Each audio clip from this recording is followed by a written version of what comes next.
नमस्कार, मैं रवीश कुमार। सासाराम से वोट अधिकार यात्रा की शुरुआत हो चुकी है।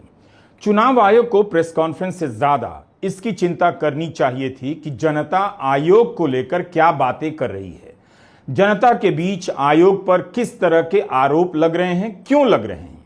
लोकसभा चुनाव के समय 2.5 महीने तक चुनाव आयोग ने कोई प्रेस कॉन्फ्रेंस नहीं की। जब पूछा गया तो जवाब दिया गया कि 100 प्रेस नोट जारी किए गए हैं। इस तरह से आयोग हर सवाल का मजाक उड़ाता रहा है। आज विपक्ष उसी आयोग को लेकर जनता के बीच उतर गया तो आयोग दिल्ली में प्रेस कॉन्फ्रेंस करने आ गया। सासाराम की सभा में उन वोटर को सामने लाया गया जो जिंदा हैं, लेकिन उनका नाम मतदाता सूची से कट गया है। पुरुष मतदाताओं की टी शर्ट पर लिखा है, मेरा वोट चोरी हुआ है। क्या चुनाव आयोग इन मतदाताओं से कह सकता है कि आप शपथ पत्र दीजिए कि आपका वोट चोरी नहीं हुआ है? हुआ है तभी तो ये सुप्रीम कोर्ट के सामने गए और टी शर्ट पहनकर खड़े हैं। इस सभा में एक गाना भी बजा, सुनो कहानी चोर की, चोर के सीना जोरी की, ये राजा वोट चोर, गली गली में शोर की। वोटर लिस्ट में इतनी धांधली क्यों हुई? गड़बड़ियों की इतनी शिकायतें क्यों आई? हरियाणा चुनाव से आरोप लगने लगे, महाराष्ट्र और दिल्ली चुनाव में बहुत लगे। चुनाव आयोग ने इन सवालों पर जनता का भरोसा क्यों नहीं जीता? जिस चुनाव आयोग को लंबे समय तक हम सभी ने भरोसे के साथ देखा, आज उसे देखकर बहुत लोगों के मन में वैसा भरोसा क्यों नहीं जागता? उम्मीद है आयोग इसकी चिंता करेगा, ना कि नोटिस और एफआईआर के सहारे मुंह बंद कराने का प्रयास करेगा। 77 साल के लालू प्रसाद यादव भी बीमारी की हालत में सासाराम की सभा में आए। 83 साल के मल्लिकार्जुन खड़गे उमस भरी गर्मी में जमकर बोले, यहां तक कह दिया 10 लोग भी सुनेंगे तो भी अपना भाषण पूरा करेंगे। मल्लिकार्जुन खड़गे से पहले राहुल गांधी, तेजस्वी यादव, दीपांकर भट्टाचार्य, मुकेश सहनी को सुनकर यही लगा कि आयोग को लेकर विपक्ष का सब्र टूट चुका है। विपक्ष का यह सब्र क्यों टूटा है, इसका जवाब आपको कभी आयोग की तरफ से नहीं मिलेगा। लेकिन पिछले 11 वर्षों में आयोग को लेकर जो खबरें छपी हैं, जो आरोप लगे हैं, उन्हीं को याद कर लेंगे तो कारण समझ में आ जाएगा। 83 साल के मल्लिकार्जुन खड़गे ने उन्हीं में से एक की याद दिला दी कि इलेक्शन कमीशन सरकार का एजेंट बन गया है और उन्होंने एक कानून लाया था 2023 में। क्या अगर इलेक्शन कमीशन मेंबर, चेयरमैन कोई भी गलती करता है तो उसके ऊपर केस नहीं डाल सकते। अगर कुछ भी कर सकता है गड़बड़ी तो उसको कुछ आप एफआईआर नहीं कर सकते, क्रिमिनल केस नहीं डाल सकते। तो इसीलिए भाइयों, ये पूरा 2023 में अपना मजबूती करके 2024 में ऐसी धोखाधड़ी करके, डकैती डाल के, चोरी करके उन्होंने वोट लिया है और इस चोरों को भगाना है। 2023 की यह घटना किसे याद होगी कि कानून इस तरह से बदला गया?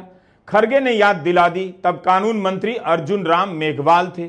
इस बदलाव के बाद मुख्य चुनाव आयुक्त और आयुक्तों के खिलाफ कोई भी आपराधिक मामला दर्ज नहीं हो सकता था। इतने साल से यह प्रावधान नहीं था। 2024 के चुनाव के पहले क्यों किया गया?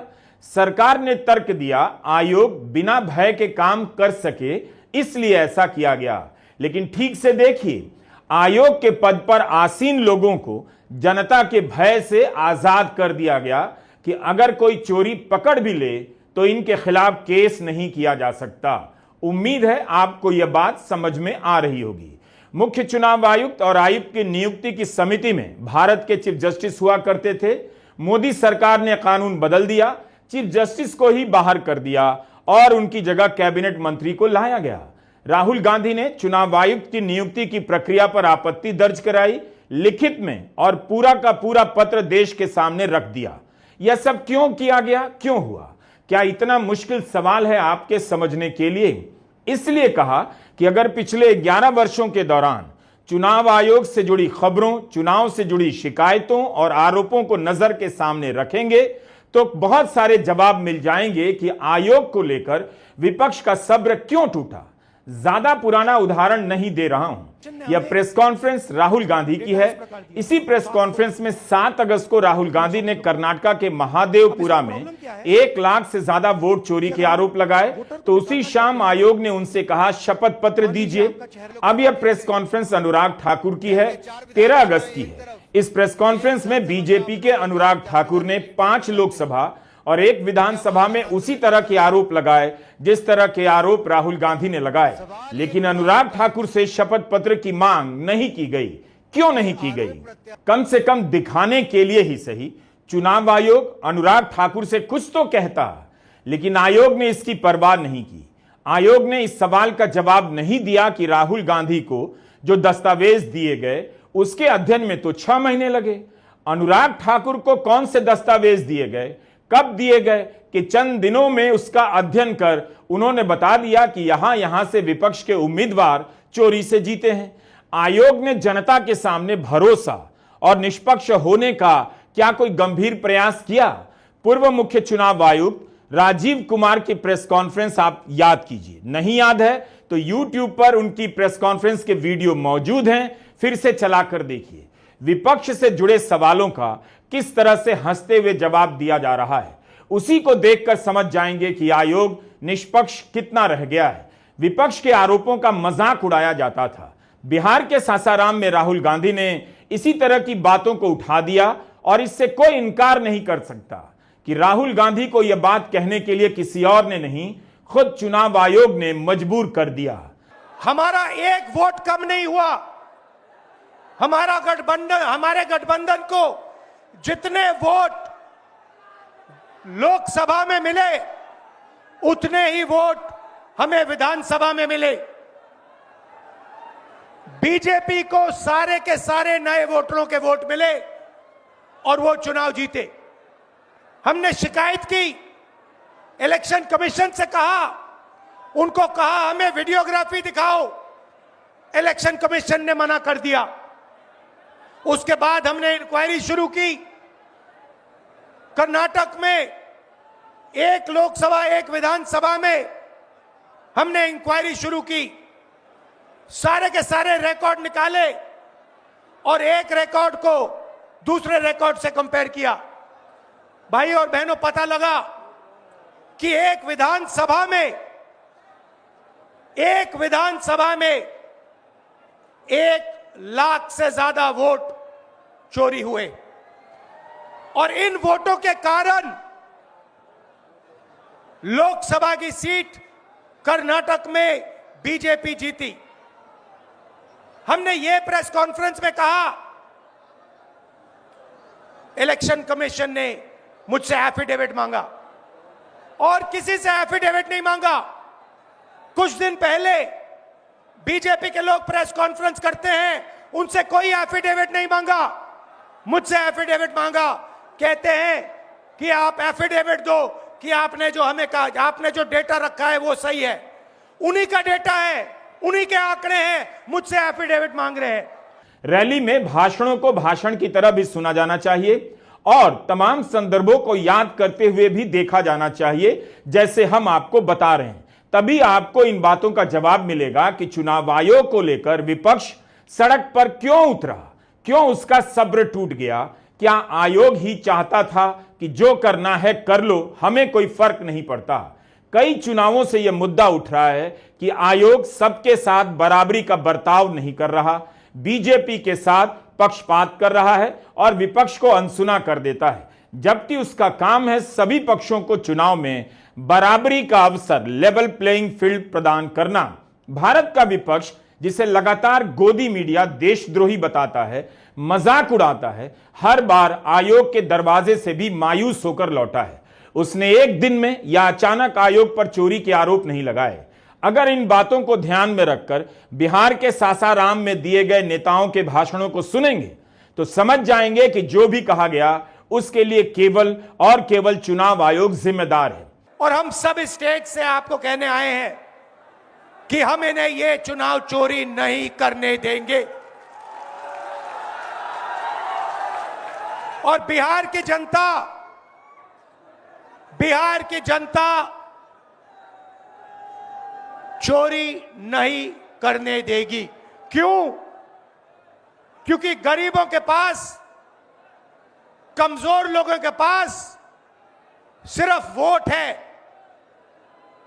और हम वोट चोरी नहीं करने देंगे। और जो इलेक्शन कमीशन कर रहा है पूरे देश को मालूम है। अब ये बात छुपी नहीं है, पहले देश को मालूम नहीं था कि कैसे चोरी की जाती है। हमने प्रेस कॉन्फ्रेंस में साफ करा दिखा दिया चोरी इलेक्शन कमीशन कैसे कर रहा है, और अब हम ये चोरी नहीं करने देंगे। और जहां भी ये चोरी हो रही है, चाहे बिहार में, चाहे महाराष्ट्र में, चाहे असम में, चाहे बंगाल में, हम इनकी चोरी पकड़कर जनता को दिखाने का काम करने जा रहे हैं। भाइयों और बहनों, नरेंद्र मोदी जी और एनडीए अरबपतियों के साथ सरकार चलाती है। आप वोट डालते हो, आपका वोट चोरी किया जाता है और फिर आपका पूरा का पूरा धन 5-6 अरबपतियों को दिया जाता है। अनुराग ठाकुर ने भी मतदाता सूची में गड़बड़ी के आरोप लगाए, मगर बीजेपी सड़क पर नहीं उतरी। बिहार में एसआईआर के दौरान इतनी शिकायतें आई, मीडिया रिपोर्ट आई, बीजेपी के संगठन के विस्तार की इतनी बातें होती हैं, महिमा मंडन होता है, क्या एक भी शिकायत बीजेपी की तरफ से दर्ज कराई गई? क्या बीजेपी को बिहार एसआईआर में एक भी कमी नजर नहीं आई? क्या लगता है कि जनता को यह सब समझ नहीं आएगा? क्या बीजेपी को इसमें उसका फायदा नजर आ रहा है? आखिर जब वोटर के नाम कटे तो बीजेपी ने क्यों नहीं बोला? 65 लाख लोगों के नाम कटे, क्या बीजेपी को एक भी वोटर नहीं मिला जो जिंदा है लेकिन उसका नाम मृतकों की सूची में आ गया? यह रिपोर्ट तो 17 अगस्त की सुबह आई। रिपोर्टर्स कलेक्टिव की रिपोर्ट का दावा है पिपरा, बगहा और मोतिहारी विधानसभा में 80,000 वोटर ऐसे हैं जिनकी एंट्री में गड़बड़ी है। एक मकान के पते पर 200 से लेकर 500 वोटर के नाम दर्ज हैं। यह बीजेपी के किसी भी कार्यकर्ता को नहीं मिला। जो बीजेपी घुसपैठियों का भूत नचाकर एसआईआर का समर्थन करने लग गई, उसके कार्यकर्ता या नेता यह सब देखने क्यों नहीं निकले जो अजीत अंजुम से लेकर रिपोर्टर्स कलेक्टिव को 2 कदम चलते ही दिख जा रहा था। रिपोर्टर्स कलेक्टिव की रिपोर्ट है कि पिपरा विधानसभा में एक मकान में 459 वोटर के नाम दर्ज हैं, लेकिन वह मकान ही वजूद में नहीं है। इस तरह के कई उदाहरण मिले हैं। पिपरा, बगहा और मोतिहारी में 3590 ऐसे मामले खोज निकाले गए हैं जहां एक ही पते पर 20 या उससे अधिक वोटर के नाम दर्ज हैं। इस तरह से 3 विधानसभाओं में 80,000 से अधिक वोट रजिस्टर्ड हैं। बगहा में 9 घर ऐसे मिले हैं जहां 100 से अधिक वोटर दर्ज हैं और एक घर में तो 248 वोटर। नरेंद्र मोदी जी मूर्खों से ताली बजवाते हैं और राजनीति करते हैं, और हम हर हाथ काम देने की राजनीति करते हैं। इसलिए आप सब लोगों के बीच हम लोग आए हैं। इलेक्शन कमीशन, मोदी जी लोग बिहारियों को चूना लगाना चाहते हैं। हम कहना चाहते हैं, मोदी जी, ये बिहार है, बिहार, यहां खैनी के साथ चूना रगड़ दिया जाता है और चबा दिया जाता है। बिहारियों को कमजोर मत समझो। बिहार के लोग भले ही गरीब हैं, लेकिन गांव देहात का, बिहार का बच्चा बच्चा तीखी मिर्ची वाला काम करता है, तीखी मिर्ची वाला काम करता है। इसलिए बिहार में हो रहे एसआईआर और वोट चोरी के खिलाफ विपक्ष की यात्रा हवा हवाई नहीं कही जा सकती। उनके पास संगठन क्षमता नहीं है, गोदी मीडिया जैसा तंत्र नहीं है, लेकिन जनता के बीच जाने के अलावा क्या रास्ता बचता है? यह सवाल सभी को परेशान करना चाहिए कि बीजेपी क्यों चुप है। क्या जिनके नाम मृतकों की सूची में आए हैं उनमें से कोई भी बीजेपी के नेताओं से संपर्क नहीं कर रहा, जबकि बिहार में बीजेपी और जदयू के ही राजनीतिक कार्यकर्ताओं की संख्या विपक्ष से कहीं ज्यादा है। चुनाव आयोग के एसआईआर में सबसे अधिक बूथ लेवल एजेंट बीजेपी के हैं।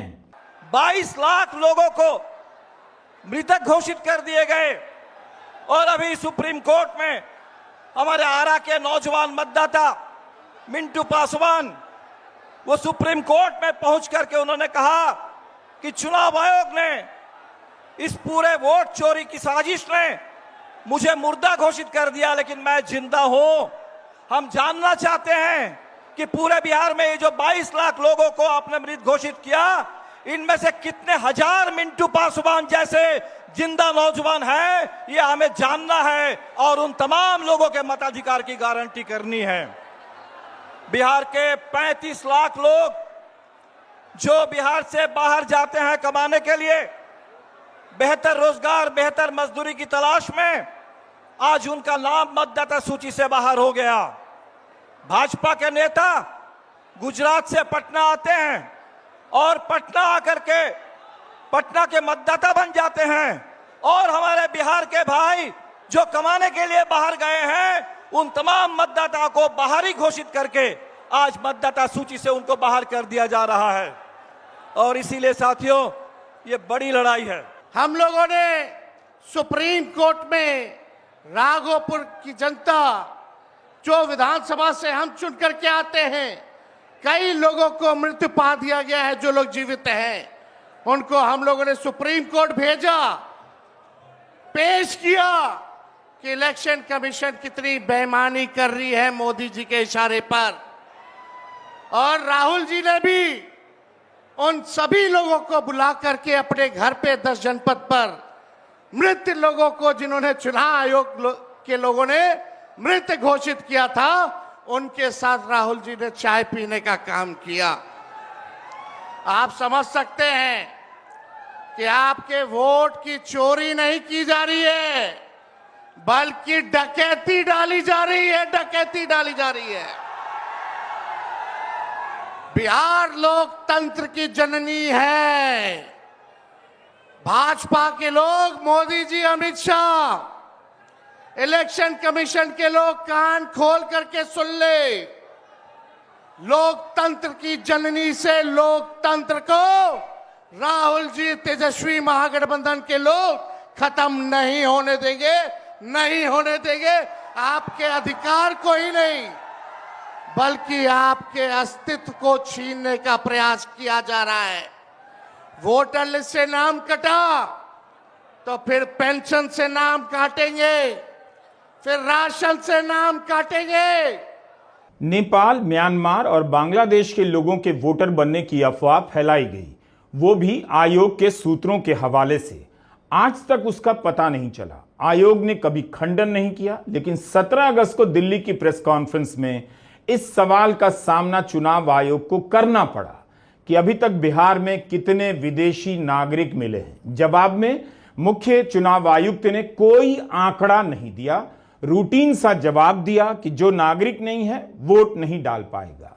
यह बात कौन नहीं जानता। जब आयोग ने ही सूत्रों के हवाले से यह खबर चलवाई थी कि बड़ी संख्या में नेपाली, बांग्लादेशी या म्यांमारी लोग मिले हैं, तो आज के सवाल के जवाब में आंकड़े क्यों नहीं दिए गए? साफ साफ कहा जाता कि ऐसी बातें अभी तक नहीं मिली हैं। बताइए, घुसपैठ के नाम पर एसआईआर के पक्ष में हवा चलाई जा रही थी और ऐसा कुछ निकला भी नहीं। प्रधानमंत्री नरेंद्र मोदी लाल किले से घुसपैठ का भूत खड़ा कर रहे हैं। बीजेपी के कई नेता जमीन पर इस भूत को नचा रहे हैं, और जब मुख्य चुनाव आयुक्त ज्ञानेश कुमार से सवाल पूछा जाता है तो आंकड़ा नहीं दे पाते हैं। During door-to-door survey and enumeration, how many Nepali, Bangladeshi and Myanmarese nationals were found by BLOs? Does the Election Commission have any figures? एक सवाल यह था कि कितने नेपालीज हैं और कितने बांग्लादेशीज। पहली बात तो मैं स्पष्ट कर देना चाहता हूं कि भारत के संविधान के अनुसार सिर्फ भारत का नागरिक ही एमएलए और एमपी का चुनाव कर सकता है। किसी और कोई अधिकार, किसी और देश के नागरिक कोई अधिकार प्राप्त नहीं है। अगर ऐसे लोगों ने इन्यूमरेशन फॉर्म भरा है तो एसआईआर की प्रक्रिया में अपनी पात्रता सिद्ध करने के लिए कुछ दस्तावेज भी मांगे गए, जिनकी गहन जांच 30 सितंबर तक होनी है। और ऐसे केस में जो ऐसे लोग हैं जो कि हमारे देश के नहीं हैं, गहन जांच के दौरान वो पाए जाएंगे और निश्चित तौर से उनका वोट नहीं बनेगा। तो अब बीजेपी के कितने नेता इस झूठ के लिए इस्तीफा देंगे, या झूठ फैलाने पर चुनाव आयोग ने इनसे शपथ पत्र क्यों नहीं मांगा? चुनाव आयोग को बताना होगा कि उसने विपक्ष को यहां तक आने के लिए क्यों मजबूर किया। लोकसभा चुनाव के समय प्रधानमंत्री मोदी ने सांप्रदायिक भाषण दिया, आरोप लगे, शिकायत की गई तो चुनाव आयोग ने नोटिस जेपी नड्डा को भेज दिया। क्यों आयोग फैसला नहीं कर सकता है? क्यों प्रधानमंत्री के हेलीकॉप्टर की जांच करने पर ओडिशा में इलेक्शन ऑब्जर्वर और एक ईमानदार आईएएस अधिकारी को उस काम से हटा दिया गया? क्या लगता है आयोग को कि किसी को यह सब याद नहीं रहेगा? रविवार की प्रेस कॉन्फ्रेंस के सवाल पर दीपांकर भट्टाचार्य और मुकेश सहनी ने भी सासाराम की जनता से जो कहा, आपको सुनना चाहिए। आज देखिए किस तरीके से हम जो लड़ाई लड़ रहे वोट के अधिकार के लिए, इस देश में जिनको काम करना चाहिए, जैसे आज देखिए इस देश के चलाने के लिए सरकार का जरूरी है, उसी तरीके से विपक्ष की जरूरी है साथियों, देश को आगे बढ़ाने के लिए। लेकिन इसी समय में आप देखिए हम लोग अधिकार के लिए लड़ाई लड़ रहे हैं, लेकिन आपने देखा कि किस तरीके से चुनाव आयोग आज किस तरीके से हम सबसे लड़ाई लड़ रहा है, जबकि उनके पास एक जवाबदेही है, एक दायित्व है कि देश में फेयर चुनाव कराने का। आज हम लोगों को अपना दुश्मन मानकर आज बताइए, संडे का छुट्टी का दिन है, हमारे आदरणीय राहुल गांधी जी का यात्रा निकल रही है, इतना बड़ा जनसभा हो रहा है और उस जगह पे चुनाव आयोग हम लोगों के खिलाफ में प्रेस कॉन्फ्रेंस कर रहा है। अगर प्रेस कॉन्फ्रेंस ही करना था तो आप कल करते या एक रोज बाद करते, लेकिन इस तरीके से आपका रणनीति जो है वो देश को बताने के लिए काफी है कि कहीं ना कहीं चुनाव आयोग मोदी जी के जेब में है साथियों। लेकिन आप सब जानते हैं कि जनता के पावर के सामने में बड़ा से बड़ा चट्टानी जो ताकत जो है वो चूर चूर हुआ है। हमने सुना है कि चुनाव आयोग आज दिल्ली में कोई प्रेस कॉन्फ्रेंस करने वाला है। कल चुनाव आयोग के रिलीज को हमने देखा है और चुनाव आयोग कह रहा है कि ये जो चोरी हो रही है, उस चोरी को समय रहते अगर आप पकड़ सकते हैं तो पकड़िए, नहीं तो चोरी तो होती रहेगी। ये चुनाव आयोग ने कहा कि एक बार वोटर लिस्ट आने के बाद कुछ किया नहीं जा सकता। आज चुनाव आयोग जिसके ऊपर ये जिम्मेदारी कि चुनाव आयोग पूरे देश में एक साफ सुथरी मतदाता सूची तैयार करना और साफ सुथरा चुनाव कराना, ये चुनाव आयोग की जिम्मेदारी है। हम याद दिलाने के लिए आए हैं कि बिहार इसे बर्दाश्त नहीं करेगा। मल्लिकार्जुन खड़गे आखिर में बोले, लेकिन उनका भाषण सबसे अलग रहा। खड़गे ने जगजीवन राम को याद किया, संविधान सभा की ड्राफ्ट कमेटी के अस्थायी अध्यक्ष सच्चिदानंद सिन्हा और उनकी जगह अध्यक्ष बने राजेंद्र प्रसाद को याद किया, नंदलाल बोस को याद किया और लाल किले के प्राचीर से आरएसएस को एनजीओ कहने वाले बयान की धज्जियां उड़ाकर रख दी। बोलो कितने लोग तुम्हारे जेल में गए, बोलो तुम्हारे लोग कितने सूरज पे चढ़े, बोलो तुमने लोग कितने स्कूल कॉलेजेस छोड़ के मैदान में आए। आपका एक आदमी भी जेल नहीं गया। बताओ आरएसएस का कौन है? कोई एक नहीं मरा। यहां तक कि ये लोग ब्रिटिशर को एप्लीकेशन देते थे नौकरी के लिए, हमको जेल से बाहर करो देते थे, हमको मत पकड़ो, हम क्या है आपके साथ रहेंगे, ये बोलते थे। ऐसे लोगों की तारीफ अगर मोदी जी लाल किले पे ठहर के बोलते हैं तो उन आजादी की आत्मा जो आजादी के लिए लड़े, लाखों लोग मरे, उनकी आत्मा क्या कह रही होगी ऊपर। अरे एक आदमी ऐसा भी आया देश में जिनके लिए हमने खून बहाया, जिस देश को आजादी करने के लिए हम सब कुछ किया, अपनी जान नौछर की, लेकिन ये आदमी हमारे खिलाफ बोल रहा है। इसीलिए मैं कहता हूं ये बहुत खतरनाक आदमी है। अगर जब तक आप इनको गद्दी से नहीं उतारेंगे, तुम्हारे वोट सेफ नहीं रहेंगे। बिहार में 1300 किलोमीटर की वोट अधिकार यात्रा शुरू हो चुकी है। गोदी मीडिया का जितना भी पहरा हो, लेकिन इस यात्रा से जनता के बीच वोट चोरी का मुद्दा पहुंचने लगेगा। चुनाव आयोग की भूमिका चुनाव से पहले बिहार में चर्चा का कारण बन चुकी है। आयोग के दरवाजे से कई मौके पर अपमानित विपक्ष अब जनता के दरवाजे पर जा खड़ा हुआ है। नमस्कार, मैं रवीश कुमार।